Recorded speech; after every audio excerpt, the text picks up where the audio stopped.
বাংলাদেশের সংখ্যালঘু হিন্দু দীপু দাসকে নৃশংসভাবে পুড়িয়ে যে মারা হয়েছে তাকে নিয়ে কিন্তু একেবারে গোটা বিশ্বের যে রাজনীতি তা বর্তমানে উত্তাল।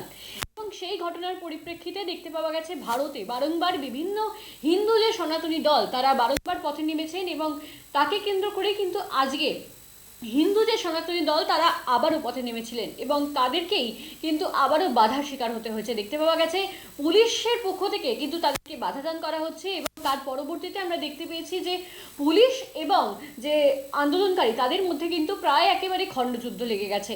এবং সেই অবস্থাতে দাঁড়িয়ে দেখতে পাওয়া গেছে যে কলকাতার যে অত্যন্ত একটি পরিচিত ক্রিকেট দল অর্থাৎ কলকাতা নাইট রাইডার্স এবং সেখানে আইপিএলে কিন্তু বাংলাদেশেরই এক খেলোয়াড়কে নিলামে নেওয়া হয়েছে এবং মুস্তাফিজুর রহমান তাকে কিন্তু এই কলকাতা নাইট রাইডার্সের পক্ষ থেকে কিন্তু খেলার জন্য নেওয়া হয়েছে এবং তারই পরিপ্রেক্ষিতে কিন্তু বিভিন্নভাবে দেখা গেছে যে তাকে বয়কটের ডাক দিয়েছেন এবং এরই পরিপ্রেক্ষিতে প্রাক্তন খেলোয়াড় এবং বর্তমান বিধায়ক অশোক দিন্দা ঠিক কি জানালেন শোনাবো।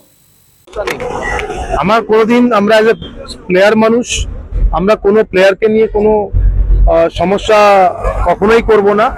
শুধু এইটুকুই বলবো তাদের দেশের যে ঘটনা ঘটছে যে হিন্দু লোকেদের উপর তো টর্চার হচ্ছে। মুস্তাফিজুরকে আমি ভালো মতো জানি, আমার বন্ধুই হয়, একসাথে খেলেছি অনেক ম্যাচ। আমি চাইবো দেশের এগেনস্টে দেশের হয়ে কথা বলুক, হিন্দুদের হয়ে কথা বলুক, সাধারণ মানুষের হয়ে কথা বলুক। একজন সেলিব্রিটি ক্রিকেটার আর দায়িত্ব এবং কর্তব্য যে দেশে যখন কেউ অন্যায় হয় সেটাকে প্রতিবাদ করা, সেইটা করেনি। এবং প্লেয়ারকে কোথায় খেলবে না খেলবে সেটা পুরো এটা দেশ ঠিক করবে। এটা যেমন পাকিস্তানকে আমরা বয়কট করেছি, এবার বাংলাদেশকে বয়কট করবে কিনা সেটা দেশ ঠিক করবে। সেটা আমি ঠিক করার কেউ নেই, সেটা বোর্ড ঠিক করবে। বলছি ইতিমধ্যে আইপিএল অপশন হয়ে গেছে, সেখানে দেখা যাচ্ছে Kolkata night Riders Bangladeshi pace bowler Mustafizur রহমানকে নেওয়া হয়েছে। তুমি সেই বিষয়ে কিভাবে দেখছো? দেখুন, আমি তো বলবো কেকেআরকেই পুরো এখানে বাংলার মানুষকে বয়কট করা উচিত। কেকেআর এর লাস্ট 14 বছরে বাংলায় কোনো বাঙালি প্লেয়ার খেলে না, আর অথচ বাংলা নির্যাতন বিভিন্ন দেশ বিভিন্ন রাজ্যে নাকি হচ্ছে। নিজের রাজ্যে এখানে কেকেআর এ কোনো প্লেয়ার খেলে না লাস্ট 14 বছর ধরে, তখন বাঙালিরা বঞ্চিত হয় না। অথচ সেই দলেরই মালিককে আমরা ব্র্যান্ড অ্যাম্বাসেডর করি।